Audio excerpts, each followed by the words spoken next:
Guys, kenapa saya ngumpulin kalian di sini? Jadi saya ingin briefing sebagai orang terdepan di restoran. Kalian itu harus lebih bersikap ramah, ya.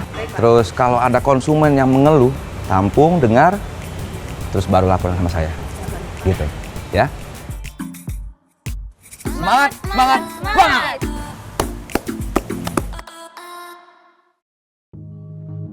Mimpi saya buat restoran waktu itu ketika saya sama teman-teman, mimpinya adalah kita punya cabang banyak. Karena kita sudah siapkan central kitchen, kita sudah siapkan kitchen yang memadai, bahkan chefnya aja kita ambil dari luar negeri.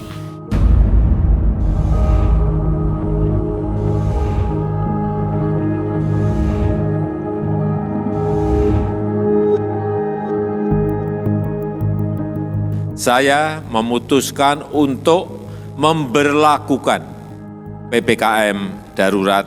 Pandemi pertama kali masuk Februari itu masuk ke Indonesia dan Maret itu lockdown, dan restoran langsung operasionalnya mulai terhendat. Orang yang datang makan ke restoran kami juga mulai berkurang. Ya. Pak, keadaan resto kita sekarang ini sangat sepi. Padahal kami udah berusaha semaksimal mungkin, tapi tetap aja sepi, Pak. Iya Pak, gaji karyawan bulan ini juga belum ada Pak. Gimana ya Pak? Ya udah, kalian kumpulkan karyawan. Nanti saya mau bicara.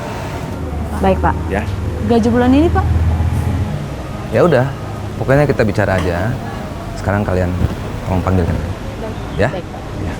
Tapi beban operasionalnya mulai tetap jalan. Di sisi lain, karyawan juga perlu digaji.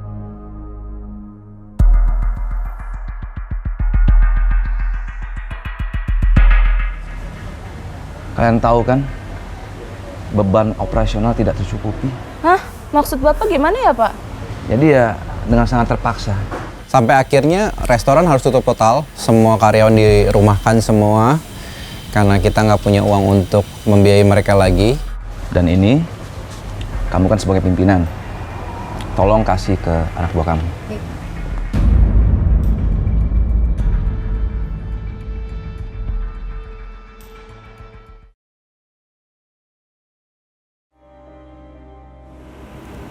Kan kami sudah bayar melalui agensi. Apa? Agensinya kabur? Uang yang seharusnya dipakai untuk sewa apartemen, kita bayarkan 2 tahun untuk kita bayar, ternyata ditipu. Dan uang yang seharusnya disetor kepada pemilik, malah dibawa kabur sama agennya. Ya waktu ketika ditipu, terus terang pasti kesel. Ya cukup terpukul juga, uang yang seharusnya kita bayar malah hilang gitu. Nanti kita berdua ke pihak manajemen, ya. Kita ngobrolin baik-baik di sana. Pada saat itu istri dan saya sebagai layaknya manusia kami kecewa dan sedih saat itu. Jadi masalah demi masalah datang bertubi-tubi, hampir secara bersamaan, seperti hilang harapan, bingung juga mau berbuat apa.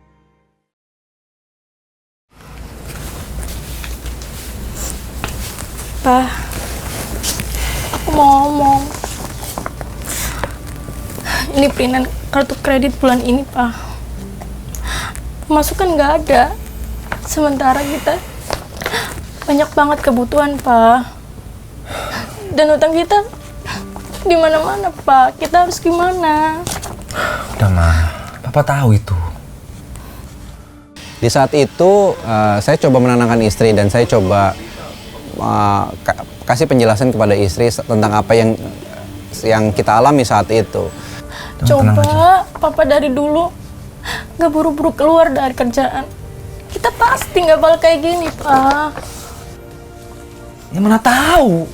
Kan bencana kayak gini kan nggak ada yang tahu. Negara aja nggak siap. Ya apalagi kita mah, pengusaha kecil kayak gini.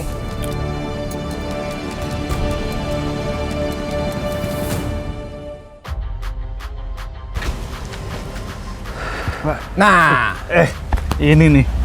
Sudah 1 bulan kami cari-cari.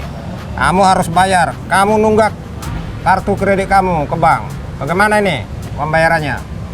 Iya Pak, masalahnya resto saya udah tutup Pak. Jadi saya minta kelonggaran. Oh, kami nggak mau tahu. Bapak harus bayar. Kami ditugaskan. Iya Pak, kalau enggak kami akan sita rumah ini dan isinya Pak. Tagihan mulai muncul dan ya kita sulitan juga untuk membayar, diteleponin dan dapat tagihan. Kita coba bayar sebisa kita bayar minimum, kita bayar saat itu kita bayar dengan seadanya.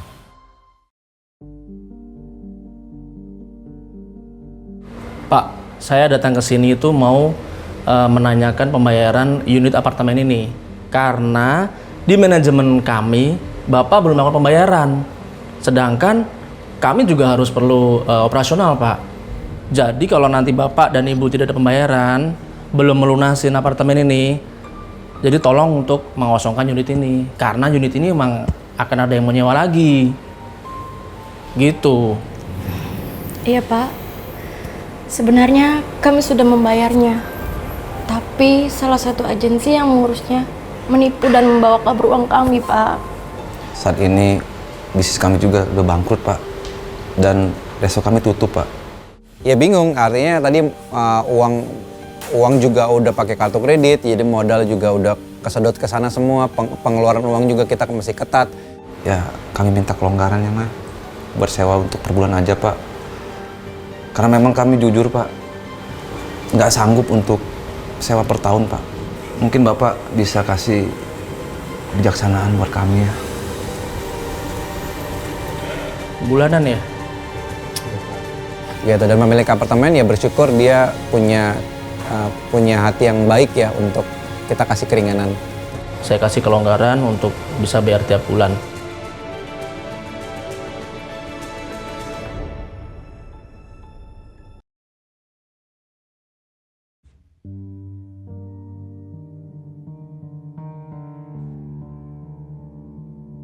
Hati saya sedih gitu, kecewa dan bingung mau berharap seperti apa. Keadaannya gelap dan bingung mau apa. Semua rencana yang saya buat di tahun itu berantakan. Nggak ada dasar juga untuk saya berharap. Saya menangis setiap hari di kamar. Saya menangis setiap hari karena menangis sih kenapa ini bisa terjadi sama saya gitu. Takut sama masa depan saya sendiri. Istri dan anak saya ini nanti masih seperti apa. Masa saya dulu ngalamin susah, anak saya juga masih susah juga. Bisnis kita tuh udah hancur, Ma. Terus kita mau gimana sekarang? Hah?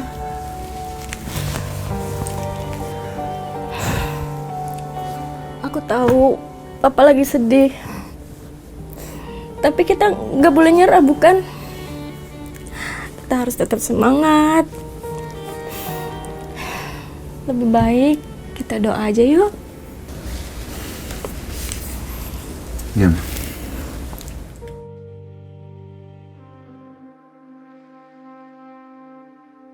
Nah, kedatangan saya di sini mungkin ini nggak seberapa, tapi saya berharap dengan ini Ibu dan Bapak ya paling tidak terbantu dalam hal keuangan untuk operasional mungkin ya untuk saat ini. Saya nggak pernah publish dan saya nggak pernah minta-minta, nggak pernah bikin status, nggak pernah saya nggak pernah tulis di sosial media, saya nggak pernah minta-minta juga tolong dong, saya nggak pernah seperti itu. Tapi Tuhan izinkan saya untuk saya ngalamin Tuhan. Kalau ya saya serahin ke Tuhan dan Tuhan yang bawa orang-orang ini untuk memberkati hidup saya.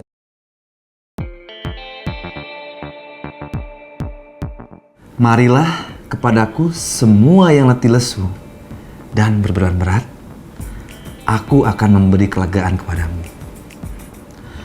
Pikulah kuk yang kupasang dan belajarlah kepadaku, karena aku lemah lembut dan rendah hati, dan jiwamu akan mendapat ketenangan.